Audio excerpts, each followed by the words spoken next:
Canada is known as one of the friendliest places on earth, and Nova Scotia is known as one of the friendliest places in Canada.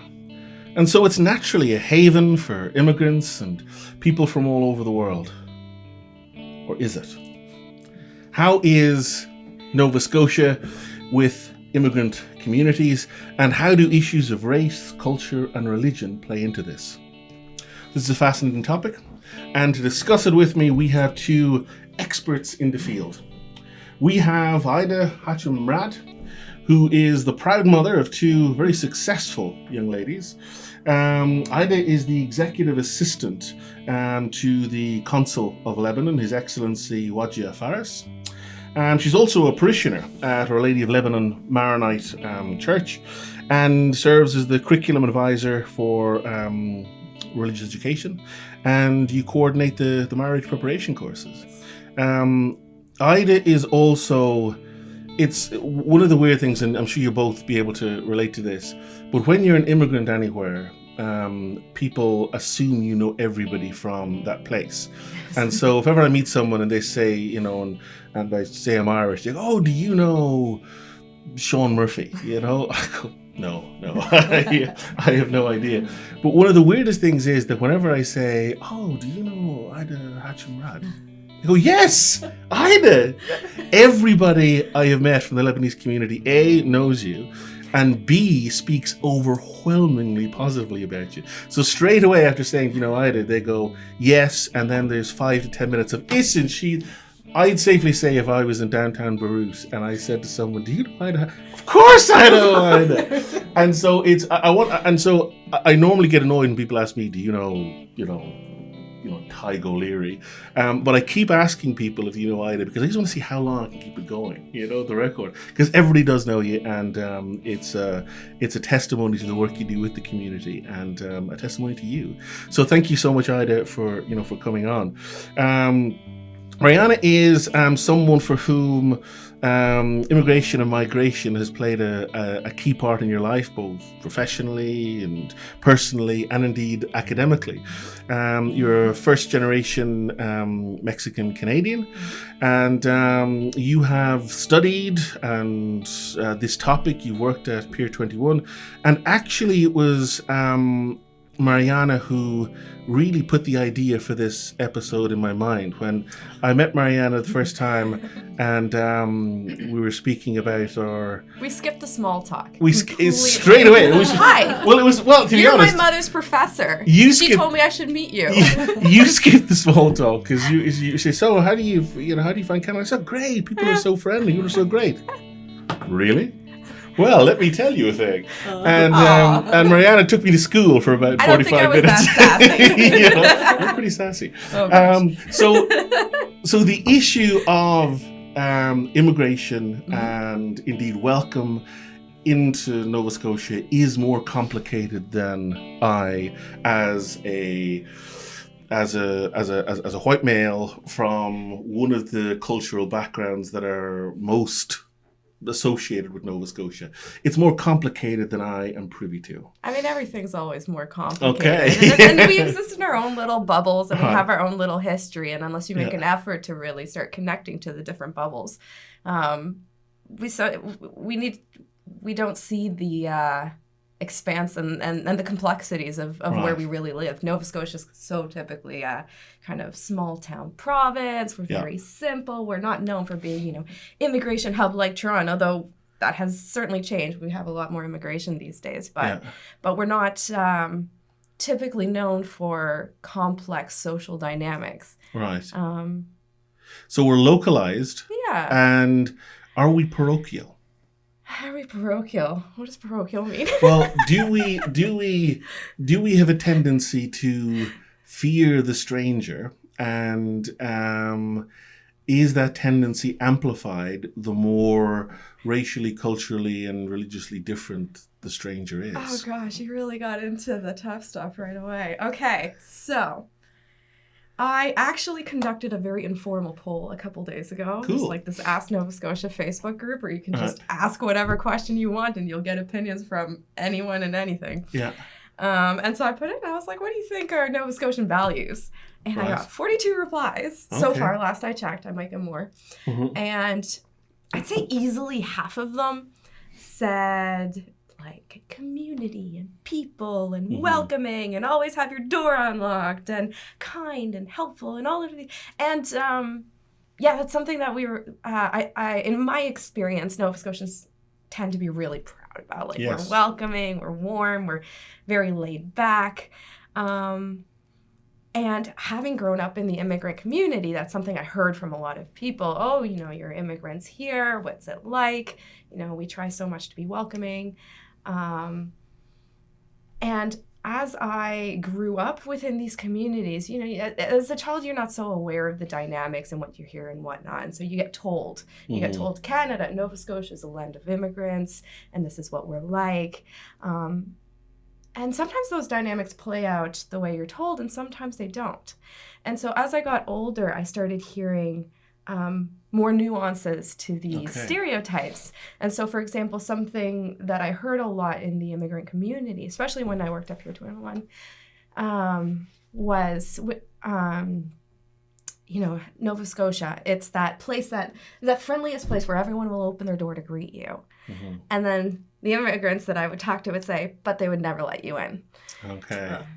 Right? And so now that's speaking in broad strokes. But that question of whether or not Nova Scotia is a place where people can integrate and where communities are welcome with each other is such a really, really big deal. Nova Scotia has struggled for centuries with displacement and dispossession of different communities, especially minority communities or communities that were made to be minorities. And then with immigrants in more recent history, I mean, I grew up as I'm from a family of Mexican immigrants.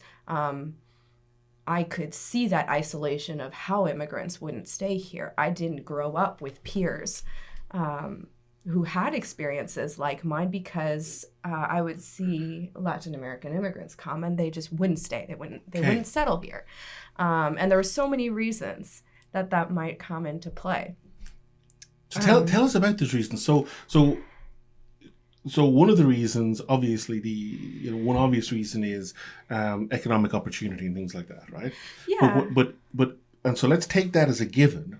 But then there's an awful lot of additional reasons in terms of the capacity for welcome, the capacity for employment, the capacity to be, as you say, to be let in, and is there within Nova Scotia, and again, the answer I presume is some kind of yes, but has there been over the last 50, 60 years a tendency to affirm people from European, especially Anglo backgrounds, and denigrate people from other backgrounds? For the last 400 years, let's be clear on that point.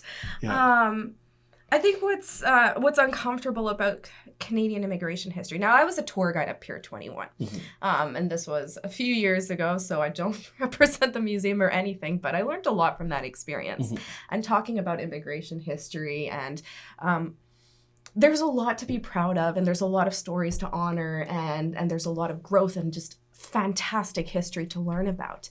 But one of the uncomfortable things about immigration or migration history in Canada and Nova Scotia generally, is coming to terms with the fact that since the colonization of these territories, there have been gatekeepers, and the populations have been curated. Right. And that's super uncomfortable. I mean, if you look at the colonization of Nova Scotia in particular, you have those historical settlements of the Acadians, and we have the Grand Deportation, the deportation of the Acadians, so Le Grand Dérangement. I'm trying to get the right words right. The deportation of Acadians was more than 11,000 people who were kicked out, who had settled peacefully and made good relationships with the indigenous populations, and were kicked out because of the war between France and Britain. Mm-hmm. And the British decided that they needed to settle and affirm this territory. It was part of the war. And so Halifax got founded. And then we could get more displacement around the Mi'kmaq communities, who had already been experiencing that from the beginning of colonization. Yeah. And that just pattern kept continuing because once you kicked out the Acadians, they had to fill the land with people who would be on their side, who would build a country that would look like they want. So then you get people like New England settlers who were permitted here. And then over the years, as more formal systems of settlement came about, they could more formally curate that. Yeah. And you do that through different ways, right? It could be through a very strict immigration system like the one we see today, where it's a points-based system. Okay. You could do it with things like, how do you promote Canada and who do you promote it to? Come settle in Canada. Let me put up a poster of what Canada looks like and the dream that you could live in. And the poster is going to have a picture of a beautiful little family who's going to look a very specific way and relatable to a very specific population that you want to attract. Mm-hmm. So we have gatekeepers and curators. And these gatekeepers and curators were operating on the basis of very explicit forms of cultural imperialism and indeed racism for quite some time.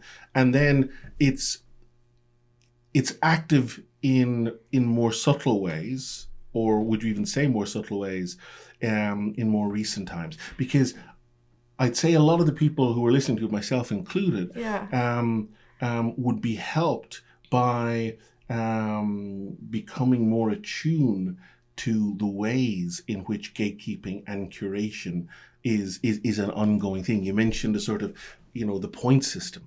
Like that's, oh gosh, yeah.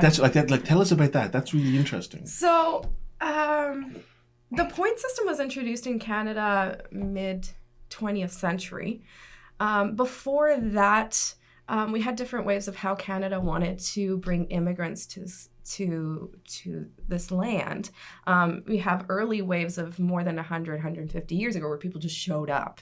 And then you had the government, for example, putting in a Chinese head tax because they didn't want a certain group of people just showing up anymore. Wow.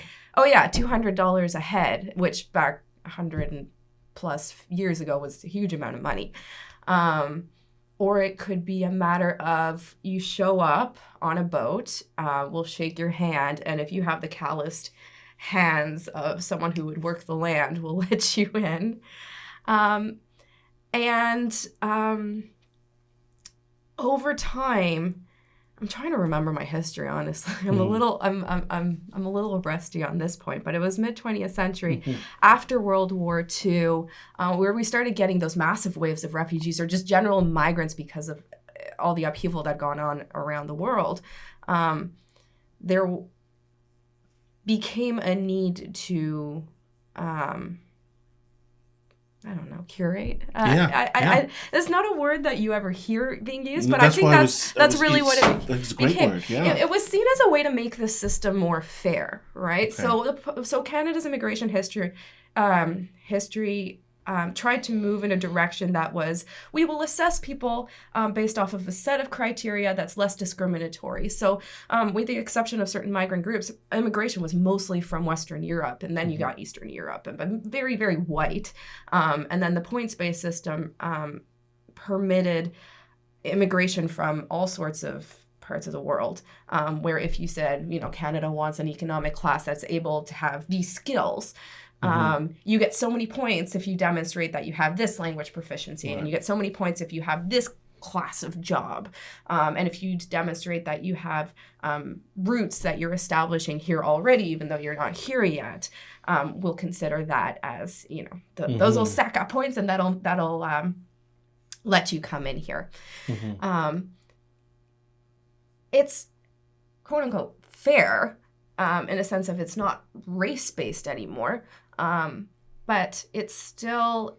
It's not explicitly race-based, but to what extent does it codify certain racial prejudices? what is in Canada, because again, like, so let's say, for example, if you're, I'll give you an example. Let's say you're looking for people with certain educational achievements. Yeah. And yet there's a whole host of educational systems that are put in scare quotes. Like, do we know how their college degrees stack up against our college? Absolutely. And so you have all these questions which, again, implicitly reinstate racial privilege. Yeah, so we've really struggled, and Nova Scotia's been particularly struggling with this, with, for example, accepting academic credentials from non-English speaking parts of the world, or non-white parts of the world. And I, know this through personal experience. My mom, who is a qualified nutritionist, came to Canada, and suddenly that degree means nothing because it wasn't in English, and we don't know if Mexican systems are, up to par, as it were. And while we've made progress in those ways, we still get in the news lots of stories of how immigrants struggle. Oh, the doctor from Namibia who showed up and, despite impressive credentials and actual experience that he can demonstrate, even teachers. Yeah, teachers can't get I the used to be a teacher. Yeah. For 20 years, and I had to go to the university to get like credential, whatever I needed to do, in order to be a teacher here, that I couldn't do because I had my two daughters like new here, and they had to go through their own education. So financially, I wasn't able to go to university, and then time-wise, because it's a new life and you have to adjust to, like, it's a whole story. So like teachers, doctors, pharmacists, like those still at this point struggling, but I do believe that they are, like, immigration-wise, it's like what you are describing. It's different. It's a different way now. Maybe it has the same undercoat, but it's a different way. I can see immigration a bit different from what you're describing in terms of who to bring. But yes, you are right. So we have categories. And let's go back, because I'm really interested in those aspects. And in the second part, I want to focus on some more of those things. But at this stage, let's speak a little bit in terms of a sort of a case study, that there are a number of waves of immigration from Lebanon. But when we think about, again, certainly from the outside, one of the more massively successful immigrant communities, we think about, again, from the outside, we think about the Lebanese community who's been immigrating into this part of Canada in the second part of the 20th century, and particularly, for example, in the 70s, or in the waves of during the war in Lebanon. Tell us from an insider perspective about the relationship between the Lebanese immigrant community and this part of the world, and the experience, or some of the, give us a sense of some of the experiences of the Lebanese immigrant community in Nova Scotia. Oh, that's a huge... It's too broad. I know. And you've got 8 minutes. Like, it's a history. It's a history question. Well, from your perspective, Aida, definitely. As you know, like, I've been in Canada for 10 years now, and I came here as an immigrant with my family. So I applied through immigration. So officially, I was an immigrant. And definitely what you said about the Lebanese community makes me proud, and thank you for your introduction. I didn't know that. I was humbled. But it is indeed a very successful community, but it wasn't given. I mean, our ancestor had to work very, very hard when they first came. So as you know, like in the 80s, our first Lebanese immigrant came. But the 1880s. Yes, 1880s. So they were peddlers when they came to this part of the world, if you want to. And they worked very hard. But from what we hear, that the people here were welcoming to them, and they were helping them in a way. But at some point, they had to struggle from again, discrimination. So I hear stories about children going to schools with like what we call now wrap, right? Like sandwich, kind of the hummus that everybody loves now, and the anything. So they used to make fun of them because of what they eat. So it was stages, and I think it's a human being, kind of like everything new is strange. Right, for you, even in your own body. Like if you do a bone marrow transplant and you are 100% matched to somebody, that somebody's body might reject your bone marrow, for instance, even though it is 100% match. So everything in you is strange. And going back to the Lebanese community, they did really well. They were resilient. We came here because we had to come here. Like my own experience, it wasn't my choice. Like nobody would like to leave his country and his parents and family. I had a family established. I had profession. My husband had a profession. My daughters were in school. So we had our little house and family, and we had to leave. It was very hard. I mean, one of the hardest thing ever, not to be able to look in your father's eyes when you leave and it wasn't my choice. It was my husband, because and I thank him for this, he saw maybe the future for our daughters. He wanted a better future. We love our country. I'm a proud Lebanese, as a proud Canadian now, but we had to leave. So we came here focused to be successful. We didn't come here to just experience. Right? We needed to leave. We left. We came and we focused. We needed to give our daughters the best education. We needed to let them make their life with their own strength. Not, and they did. They stayed focused. We worked hard. Obviously, we did things that we didn't think that we would do to achieve these goals. So it is successful, I think, the Lebanese community, because we worked hard. Our ancestors worked hard. The next generation they are still working hard. They are successful. And one main thing is because it's not like a huge community, but we are related. I mean, I come here. Obviously, my sister lived here for 25 years. So she got married and came here. But it's not that. You come here and you see all those people around you trying to help you, trying to be by your side or make you fit in the community, the Lebanese community first, and then to the Canadian community.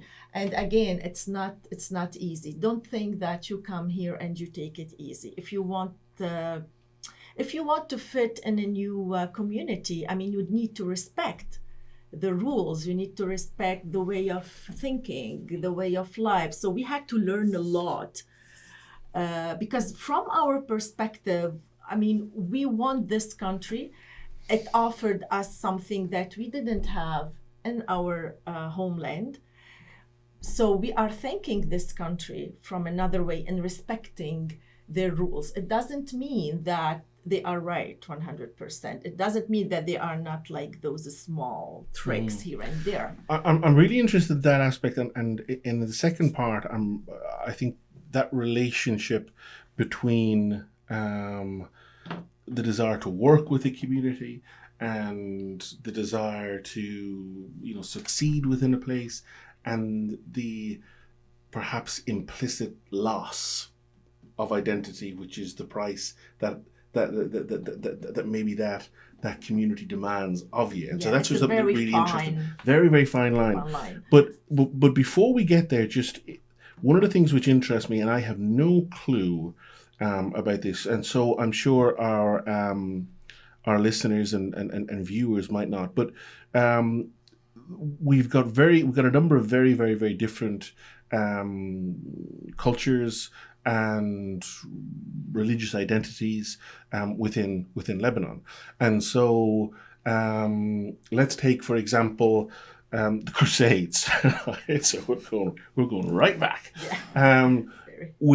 Within Lebanon, at the time of the Crusades, you've got largely Aramaic-speaking Latin Christians, the Maronite, like the Maronite community, who were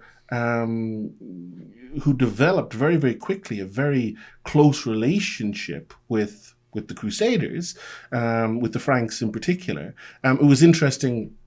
I partnered with Aida on some educational work in Our Lady of Lebanon, and someone was talking to me beforehand, and they said, "Oh, the priest there, it's Father Pierre. So he must, he must be, maybe second or third generation Canadian because of that French name." I was going, and they obviously didn't realize people were being called Pierre in Lebanon back in the 1300s. Yes. But what I'm saying there, what I'm trying to get at there is that there's a relationship, there is a cultural affinity, particularly between Maronite Christian communities and what we could call the West, and that might not be an affinity which is shared uniformly across Lebanese communities. And so my question is there a distinction between the experience of divergent Lebanese communities in their immigration patterns here? Like what I'm asking. So I would wonder if Lebanese Christian communities had a different experience from Druze Lebanese communities or Muslim Lebanese communities. I don't think it's different in terms of the way of life. It's different on terms of numbers, maybe, because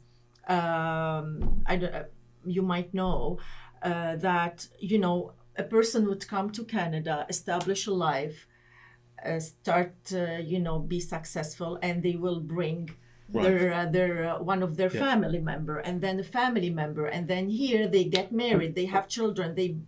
It's a whole village. Yes. At some point, so it's in terms of who brings who. Okay. Right, and at some point it was like a wave of people from the same area in Lebanon. Let's say here in Halifax, Nova Scotia, Halifax, you can see North Lebanon. If you go to PEI, you can see South Lebanon. Wow. Right. So it's I think this is the difference.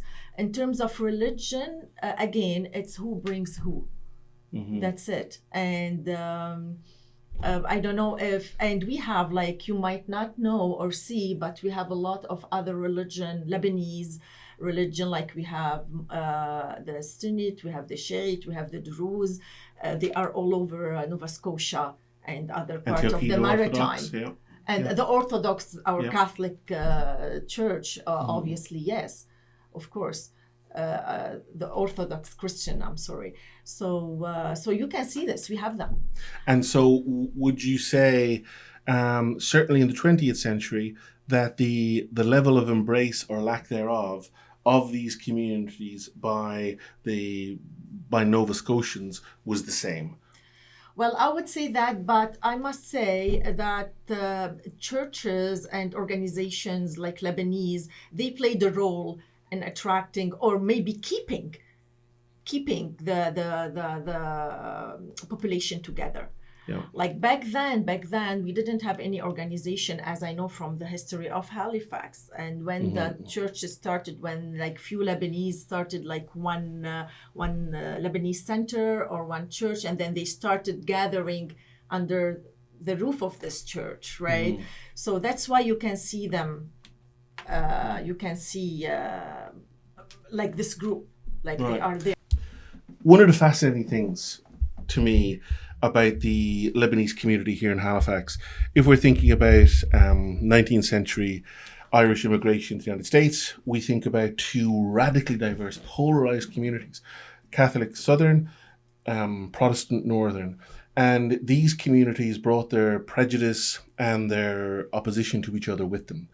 and they didn't mix. They opposed each other. They went into different professions. They stayed in different places, and they reified those oppositions in the New World. The Lebanese community, coming from just as divided, just as fractious, just as troubled, if not more troubled, a history, somehow seems to have been able to be more unified, be more supportive, and that those Lebanese divisions somehow seemed to become toned down in this New World setting. How has the Lebanese community achieved this? I think from what I learned from these 10 years where I lived here in Canada, and I saw, and I obviously I'm seeing and witnessing like the unity of our community, and I'm very proud of it. So I think they come here for a purpose, to make a better life. They stayed focused on this purpose. They left everything, they left division, they left everything behind them, and they didn't want, because that's why we left our country, because of the things that we didn't agree and we couldn't change. Right. So we didn't agree on the way some of our leaders are doing things, but we couldn't do anything, so we left, and we needed a better life away from politics, away from bad things. So we stayed focused on our families first. And that's a big and a key of our strength, our families. So we are really united within our own families.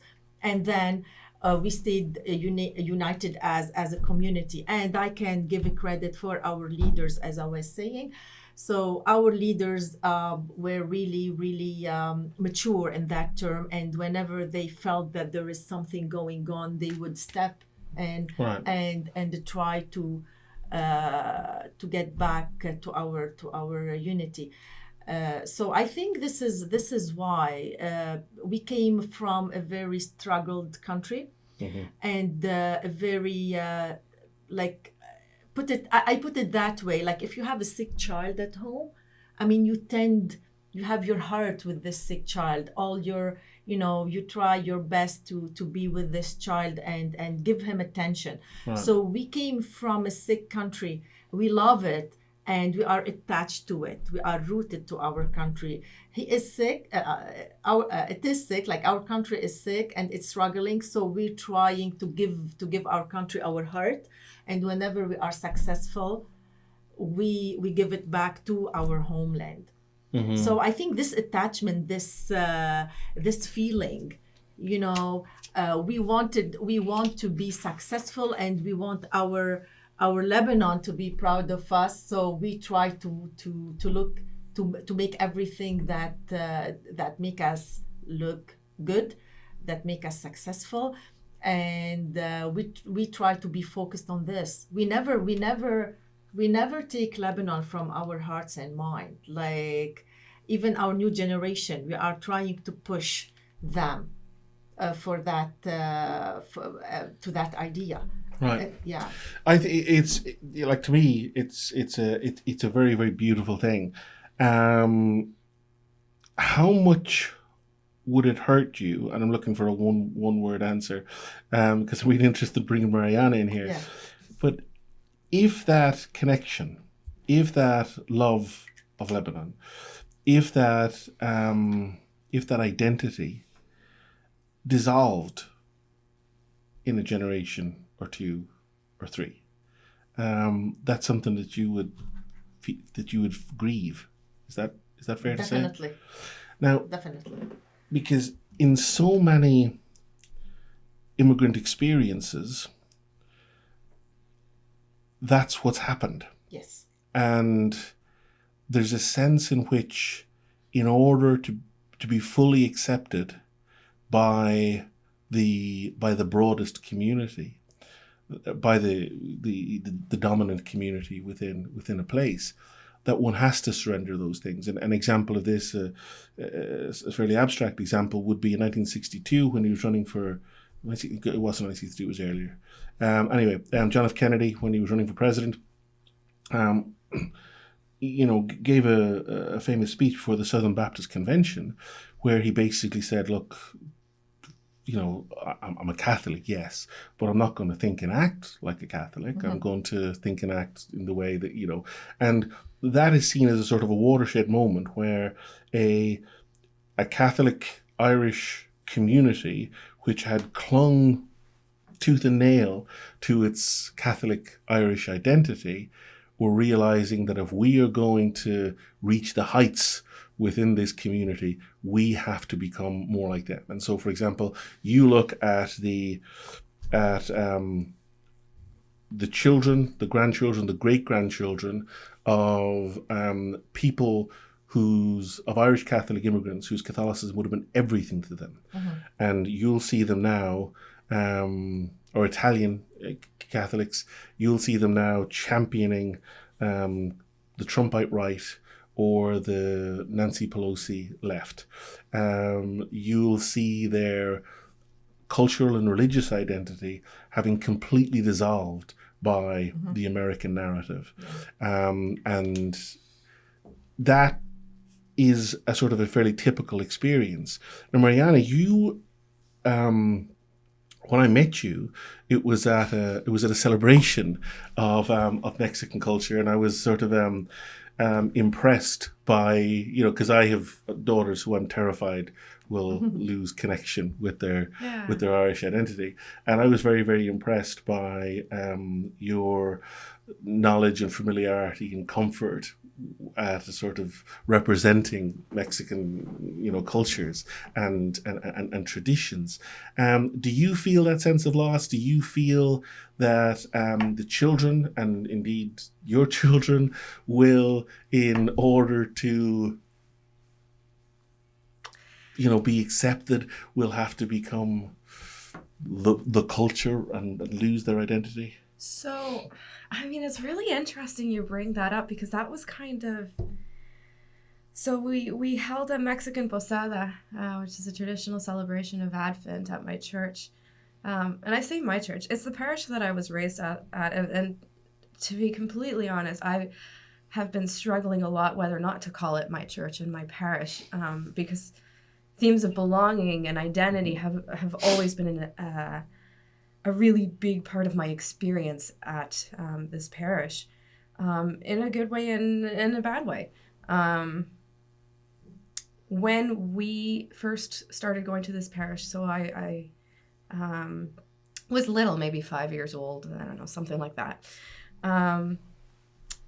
Even to this day, although that's changed somewhat, it's known as being one of the whitest churches in Nova Scotia, at least that... Maybe that's a stereotype that I'm hearing for myself, but it's pretty white. And it used to be, I think we were some of the first non-European immigrants that openly spoke a different language in the church. At least that was my perception growing up. Yeah. I felt very isolated, and we'd get into arguments with parishioners all the time about how things were and how things should be. Yeah. What kind of food are we allowed to bring at the church receptions? Mm-hmm. Hugely controversial mm-hmm. thing. And incredibly hurtful, mm-hmm. because I think that there was, with being told, no, don't bring this, people won't like it. You're being mm-hmm. It's a rejection of your identity and what you have to offer. Mm-hmm. And so growing up, that being an immigrant family who didn't have a community like the Lebanese community has, who even have their own church, their own place of identity and worship, being really isolated as a family was actually quite a hard thing. So you asked me that question about future generations, but that is a real situation of grief that I experienced as a child. Yeah. And I'm very proud to be a fluent Spanish speaker, because that came out of my family's determination. We have to hold on to something, because when you get dispossessed of your identity, that can be an incredibly harmful thing. And Canada knows this. This is why, for example, Indian residential schools happen. If you dispossess Indigenous peoples of their identity, you can oppress them and you can control them, and you can do a lot of terrible things and erase them and put certain communities forward. And so,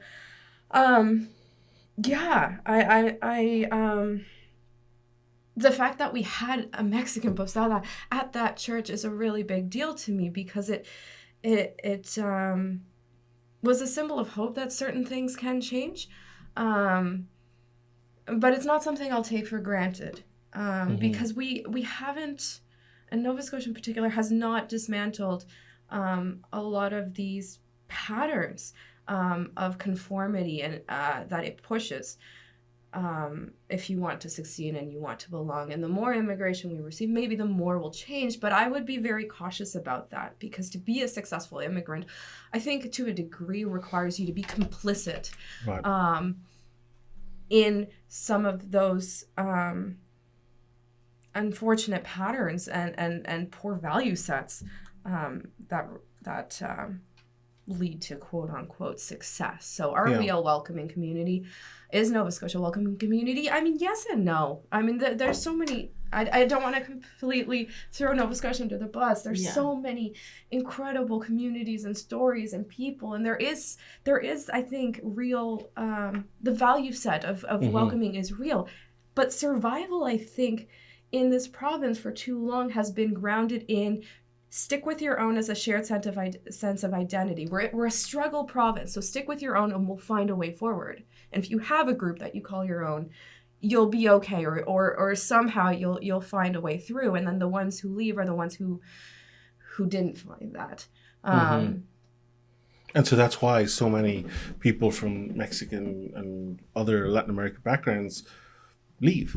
Yeah, because there isn't that infrastructure there. And from many parts of the world. So you do get distinct immigrant communities that are noticeable, the Lebanese community being one of them. We're starting to see, for example, much more Korean and Chinese communities actually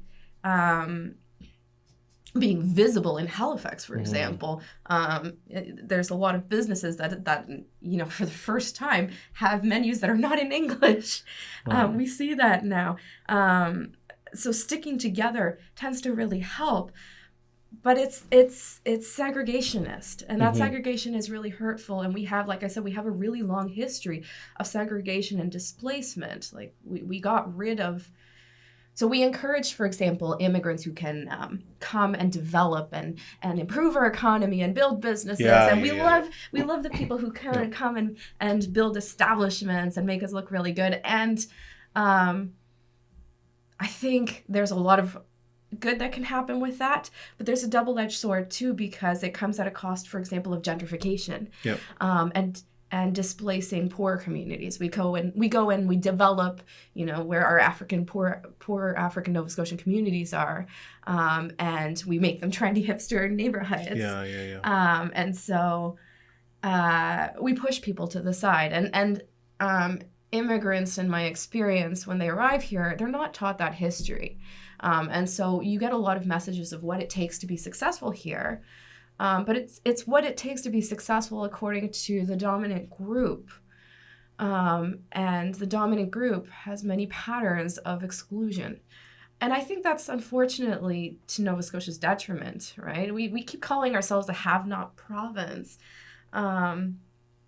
And a struggle, a place of struggle and whatnot. And we struggle with economic diversification. And there's my phone going off, by the way, which is in that corner. Because we need to lighten the mood. I'm getting really dark here. No, it's something which I think is a fascinating topic. And it leads to, I think, toxicities in that if you think of particularly Islamic communities in the north of England, where you have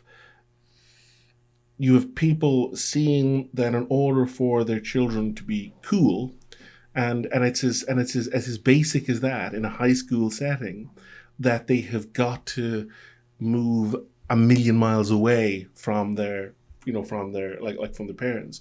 If you see movies like Bend It Like Beckham or East is East or things like that, the heroes are ultimately the conformist offspring of traditionalist parents who either fail or succeed in bringing their parents with them in the journey to become more like the English and less like the Pakistanis in this case, you know? Yeah. And that's a celebration of cultural annihilation. You know, it's a celebration of a form of cultural colonialism, which is which is heralded, and that's one of the things that I think liberalism really does brilliantly. It culturally annihilates in the most happy, smiley ways. You know, and how does the Lebanese community handle that negotiation of identity and loss and the hiding or the masking of one's identity? How do those? And again, this is a horrifically loaded term, but I remember watching a clip of a Malcolm X speech, and Malcolm X was speaking about the slaves who were sort of house slaves and the slaves who were field slaves, you know, and he was saying that this is a perennial choice for the Black community. Are you someone who seeks to ingratiate yourself to power, or are you someone who who resists and will suffer the lash as that resistance? And so on a far less dramatic scale, do all immigrant communities, again, not my immigrant community, but do all immigrant communities of difference know something of that and of that tension between becoming a good little immigrant, you know, and therefore being ingratiated and being celebrated, or and with the resultant loss that brings? Well, it's very like this topic has to come from the heart, like the loss, the term loss in itself. It's something very, very big. So we're talking about immigrants, but don't forget those immigrants become citizens at some point. Yes. So we are citizens. We came as immigrants, and now we are Lebanese Canadian. If I'm talking about Lebanese, this loss, I think, like as you said, the success of our community is based on this fine line of keeping our identity and yet being included or being an active citizen with the broad Canadian community. I think, and this is a personal opinion, our values and our core families played a big role in keeping this line protected. So we aim to teach our children from day one, and we raise them, teaching them about our values, if we are Christian, about our Christian or Muslims, like our religion. We teach them about our ancestors, not to forget them, and always remember that they struggled and worked hard to give us what we have. As Mariana said, we don't take it for granted. That's why if you walk on the waterfront, you would see the Lebanese immigrant statue that His Excellency Badia Faris placed a couple of years ago. So this is to teach our new generation that you come from this part of the world, don't forget it. And so this is within our families. Teaching values, not only the dabke, as we always like when we discuss this topic, we say we are not only the dabke and the tabbouleh and the hummus. I mean, we are more, much more. Yes, of course. We have history, and everything that Mariana was talking about is really true, and it's a fact. But as a human being, and as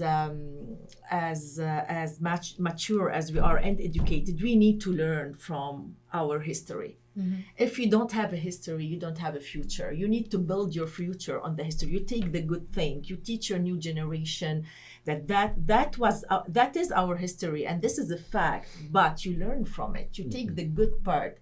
You improve. Yeah. I mean, you are not stuck in that period of time. You can debate all the day of what Canada did, what Nova Scotian did good, and what they did what they did bad. But we have a lot of topics to talk about.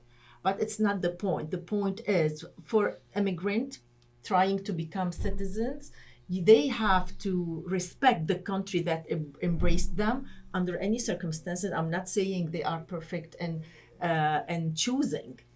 Pick and choose, like as you were saying, it's hard, but it is Canada. It's Nova Scotia. It's multicultural. Okay. Well, we're going to have a third section now. I see we're still rolling, which is great, and so we're going to take a break and come back, and I'm going to ask you a difficult question in relation to that, because what you said sounds great, and I love it. Because these have not been difficult but questions there's at all, there's another rung to take it. So again, I think Aida, your narrative is really hopeful, and it's positive, and it's one that I am just it makes my heart glow. But the details make me wonder. So we hear an awful lot about Canadian values, and you mentioned Canadian values, and in order to work in Canada and to function in Canada, you need to be on board with Canadian values. Now, the fact is that my values and your values and many people's values are not the exact same as Canadian values. So, for example, you're a Catholic, I'm a Catholic. The Catholic position in relation to reproductive rights, the Catholic position in relation to sexuality, and a whole host of topics are not in keeping with what passes for Canadian values. And therefore, your church community won't have access to government funding, won't have access to a whole host of things.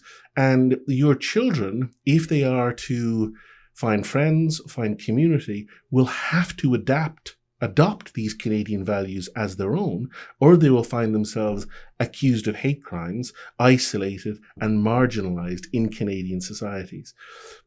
So how do you embrace the need to reconcile with Canadian values when these are the costs?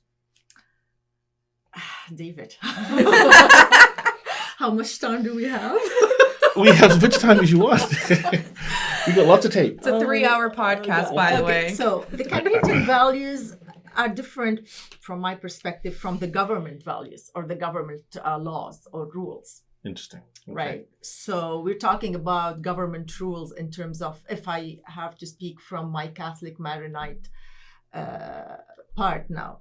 So yes, it is a challenge for us as Catholic Maronite to live within or to live by our Christian values and faith. The way from my volunteer work at the church, as the coordinator of the curriculum, as the curriculum advisor for the religion education, that's our challenge, and that's why we try to teach our children and our teachers to teach their children respect and love is a key. So if I'm talking Christian now, allow me to say this. Jesus Christ taught us to love and to respect and to accept whoever encounter us. So this is the first rule. When you accept somebody, you can accept his opinions, right? But this is the challenge. if I accept you and I respect you, you have to respect me and accept me the way I am. Don't dictate your values and your faith, and if you have any faith, or your laws. Like I do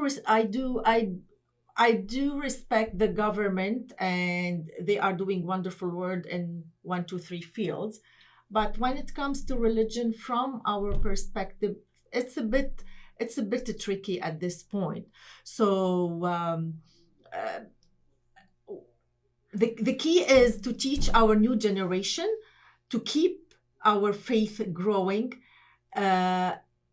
In terms of, if you go out to the community and you encounter a different person from different background, you need to be educated. So education in terms of religion and faith has to be really highlighted in our churches and parishes and society, if we are talking religion. So it is challenging. And sometimes our children or our new generation will find themselves weird if they talk about going to mass on Sunday, if they talk about any other topic that is now a law. And history shows us that ultimately they will start to conform. Yes, and this is our I'm not saying fear, our challenge. So we are focused on this. We need to stay focused, and we need to educate our new families, our new mothers and fathers, how to teach their children to be proud of who they are. Yeah, and it's particularly difficult, I think, in a inherently colonial space. So, for example, we think of things like the residential schools, which represents the rabid, aggressive colonial mentality of its time.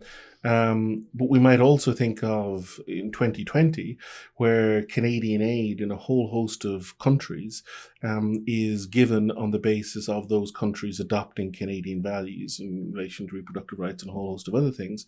And this aid is food and pharmaceuticals. And so ultimately the net effect is believe what we believe, or your children will die. So you're dealing with with a culture which is imperialist and colonial, and sees that as one of its most positive things, that we have values that we want to export and we want people to like to cling to. And so that seeps in on the ground in a sort of a very, very, very subtle way. And nobody has ever said, I'm going to colonize you with my perspective. In the residential schools, it was with a smiling face. It was with a helping hand. It was with a desire to help and to bring you into the light. That's the subtle, the subtle violence of it. There's something else that I think I'm really interested in, and Mariana, you've, I think, introduced this and introduced, questions about it in the sense that so much of the wonderful success stories of certain communities is based on that sense of community. And it's based on, so if you think, again, I'm sorry for using the Irish sort of experience, but it's the history I'm most familiar with. But in the United States in particular, the Irish went into construction, or the police force. And why? Because the first people to come across did. Yes. And so in Ireland, the police force, because it was middle class, it was bourgeois, it was established. You've guys getting off the boat in New York, and for them, the police were 7 or 8 classes above them. And so all of a sudden they could become a cop and just ascend, and so very, very quickly did that, but that established a pattern, and then they brought across more, and so these professions. Now, the good fortune or the tremendous success of the Lebanese community is that so many of the early Lebanese immigrants were were brilliant business people. Yeah. And they very, very quickly established certain fields of business enterprise as a space. And then when they brought across people, they were moving into these tremendously robust communities. But as a model for integration, it's difficult for a province because all the work is being done by you. All the work is being done by the Lebanese community. And the difficulty with that model is that if you've got people who are coming from new communities that aren't established, or you've got people like you sort of come from the Mexican community, which is completely non-represented, it means you're out to dry. So if the province, if the culture is not capable of welcoming, if the welcome really is based upon on your own community welcoming you, then that's not really a welcome at all. In one sense, is that something that is sort of, that I'm sure that is something that you found? Yeah, there's a lot that could be said about all of that. It's interesting. One of our big success stories in Nova Scotia that honestly, if anybody hasn't read about it, totally should. One of the success stories that we've been hearing a lot in the news about immigration and refugee settlement and all of that is Peace by Chocolate. Yes. Syrian refugee establishes a wonderful chocolate company and is really successful and says, I'm going to hire more people and I'm going to hire refugees and develop it and contribute to Canada. And I'm so proud of this and all of that. And I remember reading some of those stories, and I did what you shouldn't do is read the comments underneath the stories. Wow. Yeah. Yeah, I know. I got what I asked for. And immediately I found comments just berating this business owner for hiring his own. Why would we welcome immigrants and refugees into Nova Scotia when they only hire their own and they don't give real Nova Scotians or real Canadians jobs and all of these things? And part of me sitting back here and I'm like, I'm sorry, that's how job searches in Nova Scotia work. People still ask, who's your father? And if they recognize your name, you're much more likely to get hired. That's just a statistically proven fact. Is it? Right? Yeah, actually, there's a lot of research that's been done in academia talking about name recognition and whether or not if you have a foreign sounding name, you're actually less likely to be hired. And if you look different, it all plays in. And so who is a really big deal in terms of development. And I get that people are bitter, right? There's a lot, Nova Scotia has struggled, and there's a lot of, especially the rural communities in Nova Scotia have really struggled. And so you get into these weird positions where somebody comes in, they start their business, they start hiring their own because I want to support my community. That's a normal way of survival. Yeah. And that's how we've been doing it in Nova Scotia. And then people get better and say, we've been struggling here for so long. Our fishing or our coal mining or our pulp mill or everything industries have failed and the government hasn't stepped in enough. And now we have these newcomers who are pushing us out of the way. So first of all, welcome to Nova Scotian history for the last 400 years. But also, it doesn't help us to be competing with our struggles. So if we want to move forward as a region, if we want to be successful even just for ourselves, for our families, for our communities, we have to look for the common good. So one of my heroes is Joseph Howe, and he asked that question, what is for the public good? It's incumbent on us, if we want to kind of live justly, we have to care about the communities as a whole and all the micro communities within that. Are we working together? And instead of resenting people coming in or resisting the historical communities who want to be recognized, instead of resenting and comparing each other for just going on their own paths, how can we move forward in a way that recognizes our history, recognizes the wounds that need to be repaired, and moves forward in a coherent way that doesn't force people into losing their identities, but at the same time creates pathways for collaboration and shared growth, right? Because I do believe that Nova Scotians, by and large, do think themselves as caring about family and caring about community. You speak about how the Lebanese community saw themselves there, and you keep speaking about family and supporting each other and community. Like, all of those things are resonating.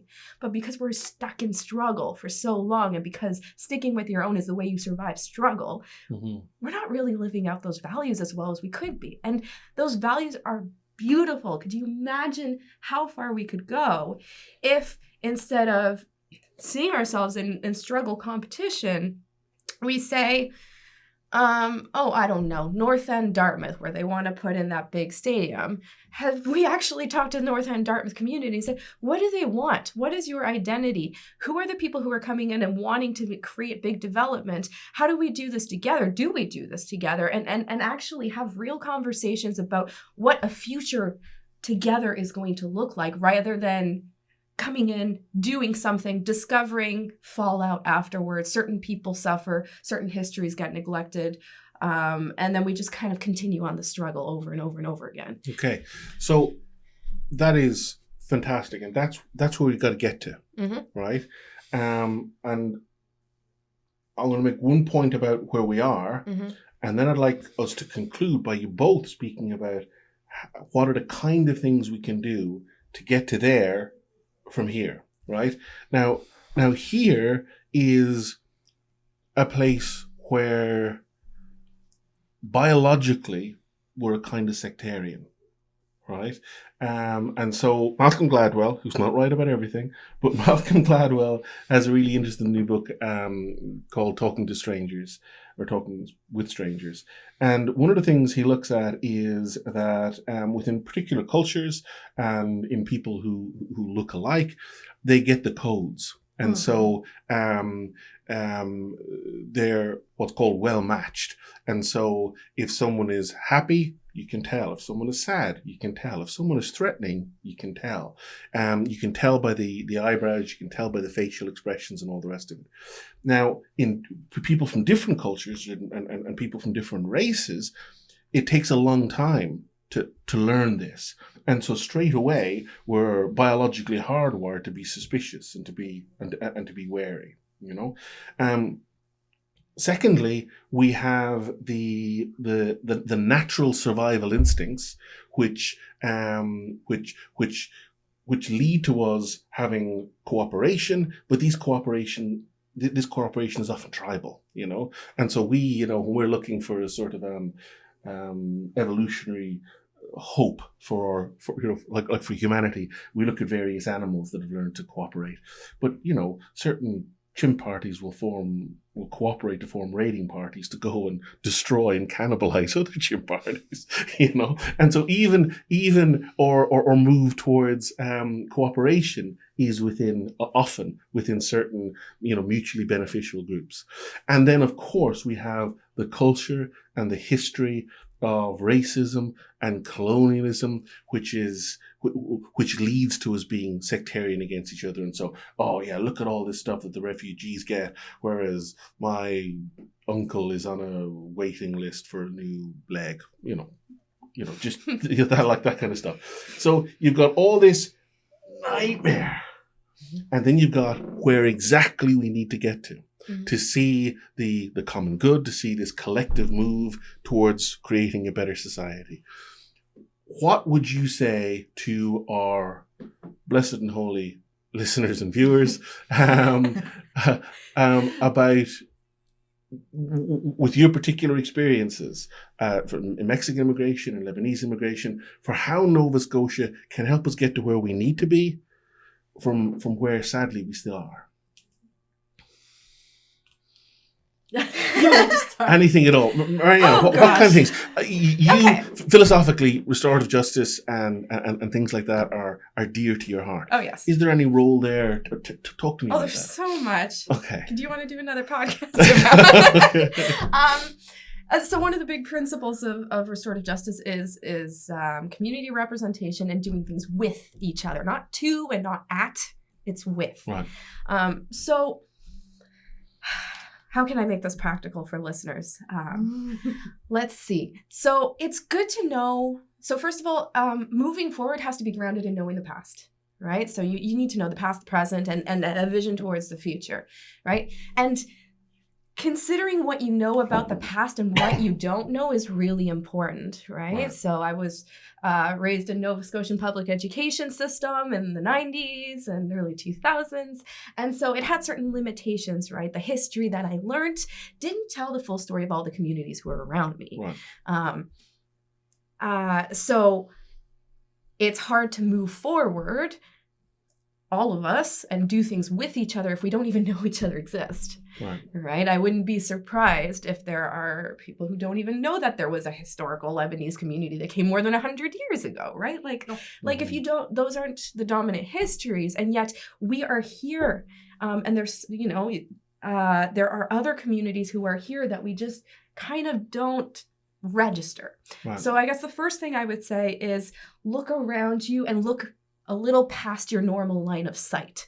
And who are the communities really there? Consider what you think you know about them, right? Do you have immediate gut reactions to, like, are there stereotypes in your heart that kind of suddenly you feel fear when you kind of think about a certain population group? And, because we all have those racial biases, and we all have those kind of different segregationist tendencies. That is a natural thing. Or maybe it's not about race. Maybe it is about religion, or maybe it is about class, or like, someone from Dartmouth versus Halifax, Cape Breton versus mainland, who knows, right? So be aware of your biases, and then look at who's in front of you and look at what's happening around you. So change can happen at many levels. It can happen at a high-end government systemic level. It can happen grassroots in the community. So if I think of like things that would make a difference, at church, for example, who do you say hello to? Do you I know there's some churches who churches have different practices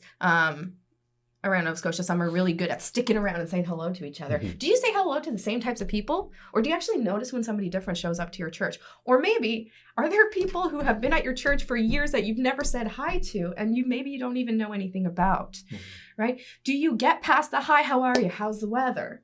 And do you get into actual human connection?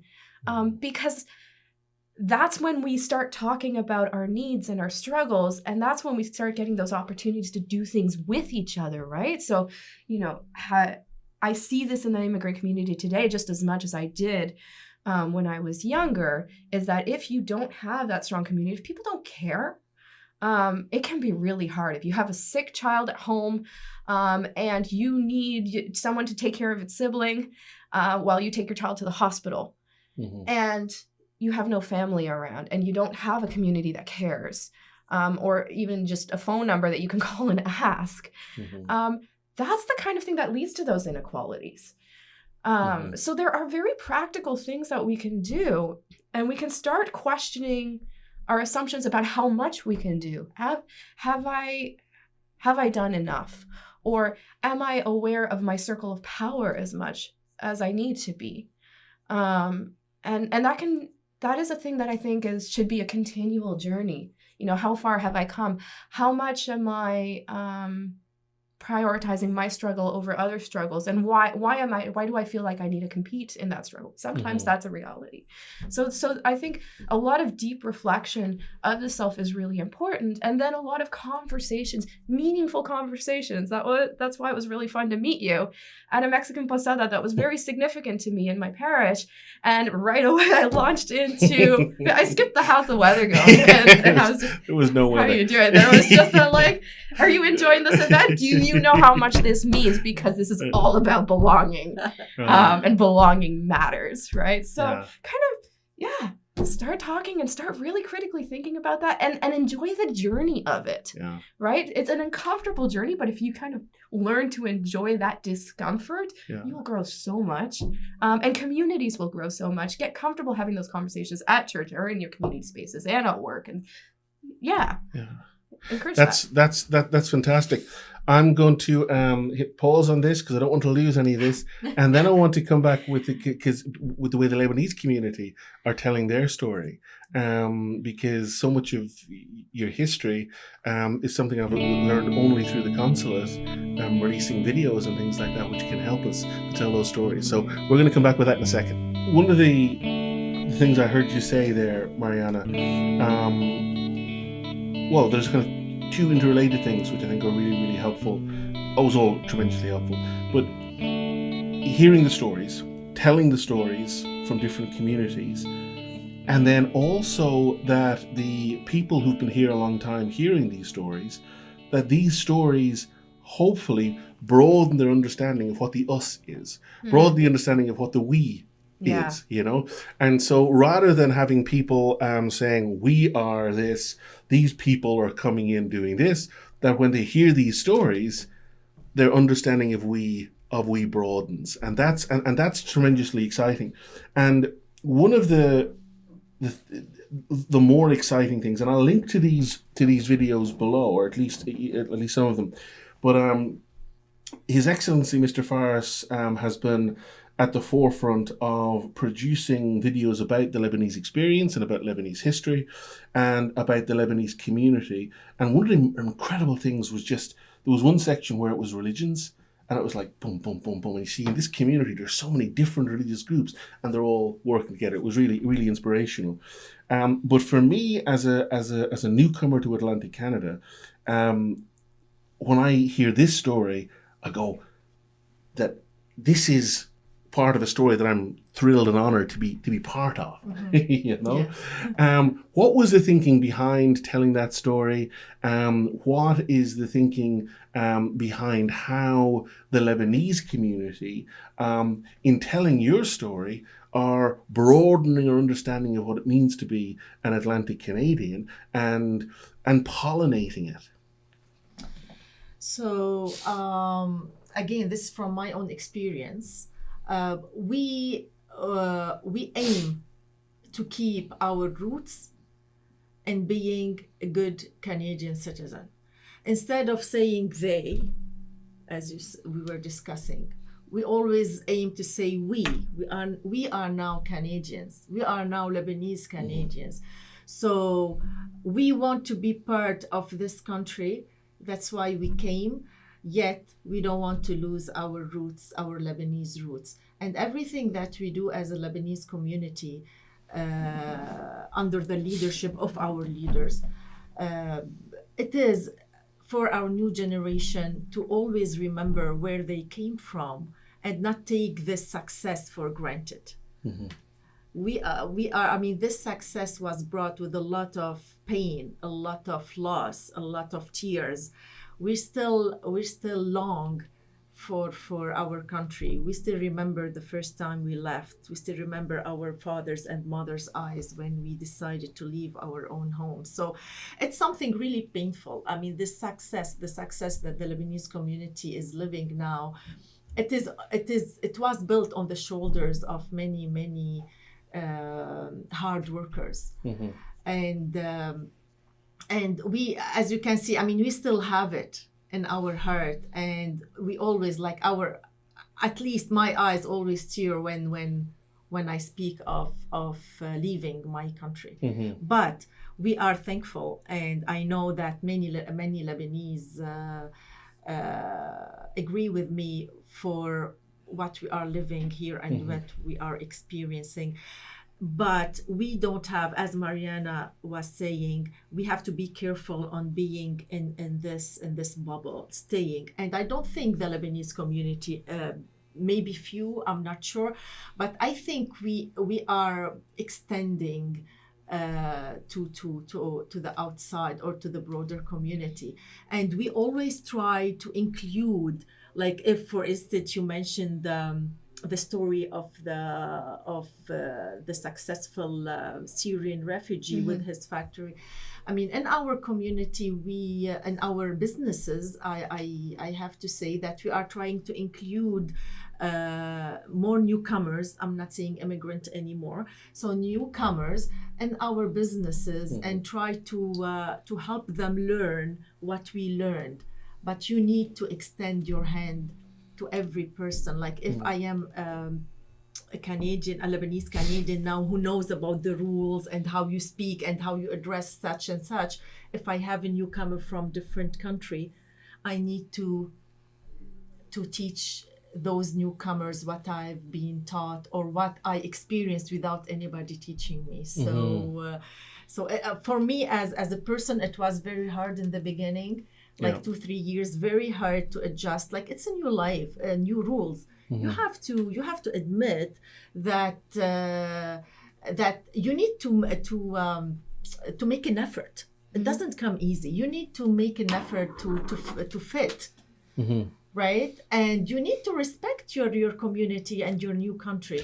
For sure, but they're also, and absolutely, but given the particular history of North America, of Canada, it's either that model that Mariana has suggested, where the understanding of who we are is evolving, and that that it is a pollinated, integrated us, or else it's an illicit state, by virtue of the fact that that this is, unceded territory.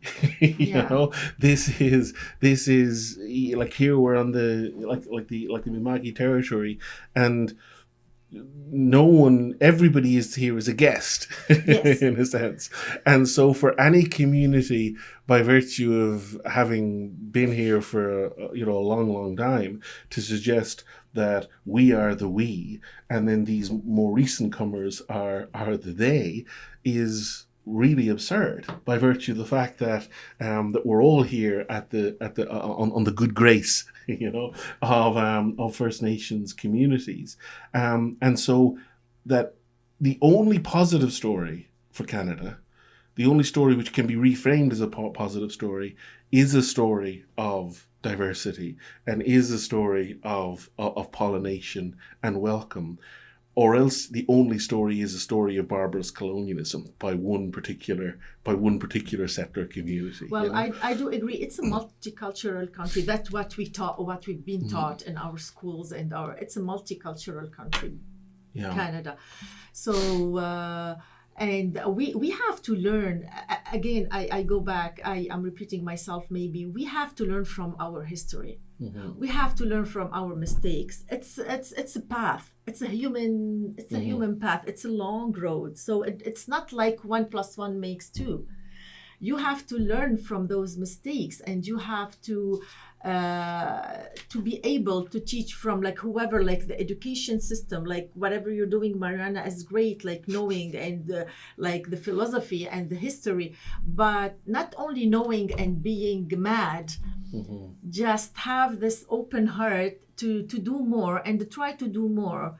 I don't know, like if maybe we cannot get to the government level, government rules or laws, but at least, as Mariana was saying, again, like through our own communities, look a bit outside our window and open the door and let the people in, not open the door and and stay with them at the doorstep, right? So let them in.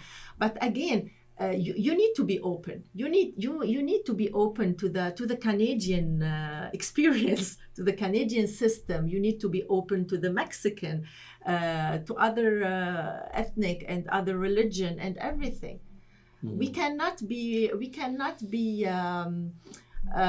so close and our fears and our and being always like against and negative.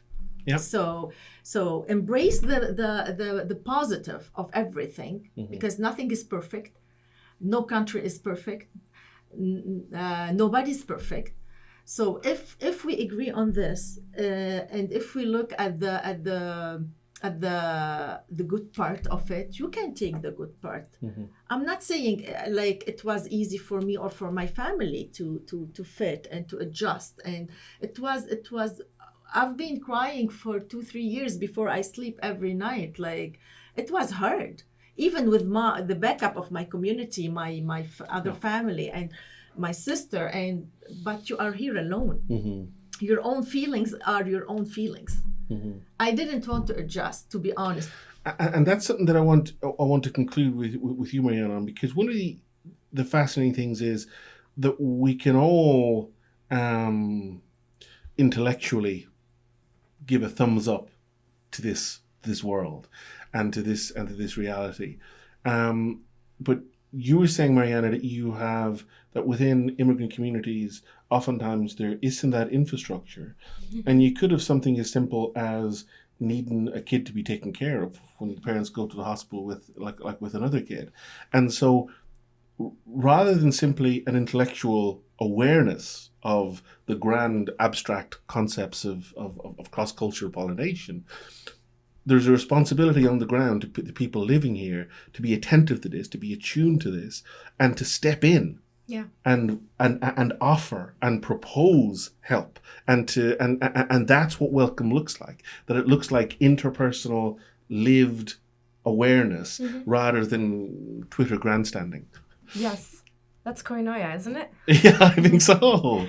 And it's not a case of there's this poor group of people that's always needing help and you need to be the ones to go and help them. Mm-hmm. We all do that for each other. Mm-hmm. It requires a lot of humility, right? So it was humbling for me as I came to learn the history of the land that I'm on to say, I am here because colonial government decided to privilege my parents and permit them to exist on a land that belonged to the Mi'kmaq people, right? And there's inequalities, and my parents really struggled a lot, and my family has gone through a lot, and gosh, we had our needs, and let me talk to you about my story of pain and struggle and what I'm proud of, and gosh, it's really hard for me to listen to these other stories because I need to have my story validated and I need to have my needs met. That's a competition mentality.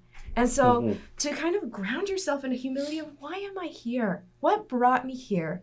What are the things that I'm proud of and what are the things that I'm not proud of, and how do I accept that and move forward with that and talk with people and find those things. I don't have the answers. Multicultural society is that the future of Canada? Is that what we're going to call ourselves, or is it going to be more nuanced than that? I would hope so. I would hope we find our nuance, and we hope we find that community where we recognize, for example, that Indigenous rights stand apart, and rightfully so because of our treaties.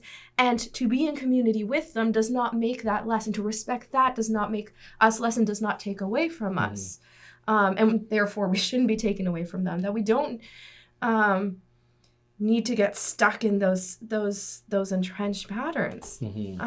So it's an exercise of humility, and I don't have the answers. But what I would hope we can take away from this is, what are the values that we need to have? What are the values that make us, broad us? What are strong, good values that create a just society? And how do we, with humility, accept where we are in our history and what we're proud of and what we're not, and how do we work with each other to get there? And Nova Scotia is a welcoming place in a lot of ways, and that needs to be recognized. And so how do we grow into that value in a true sense of the word is what I hope we can discover collectively. Maybe you bring all the values from everybody. Yeah. And you know what I mean? You bring the good from each other. You put it's our, I think this is our strength. To be together as Canadian and like Lebanese Canadian, Mexican Canadian, Irish Canadian, like bring the good from the Irish, bring the good from the Mexican, bring the good from the Lebanese, put this together, and this is powerful. Yeah. And if and it's not a zero-sum game. If I make space for you, that doesn't mean I have less space. Definitely not, because everybody has his own entity, and this way you won't dissolve. You won't lose your identity. You'll have your identity. You still have it, but you share it. Yeah. So this was a wonderful, wonderful conversation. I'm sorry I didn't get to spend more time speaking about 12th century Lebanese history, but apart from that, I think we probably covered to some extent everything that we had hoped to do. And so Mariana Carrera, Aida Hachem Mrad, thank you both so much for your time, and thank you, viewers, listeners, and please do add your comments to this conversation below on YouTube or on whatever audio platform you're listening to. Guys, thank you so much. Thank you. Thank you.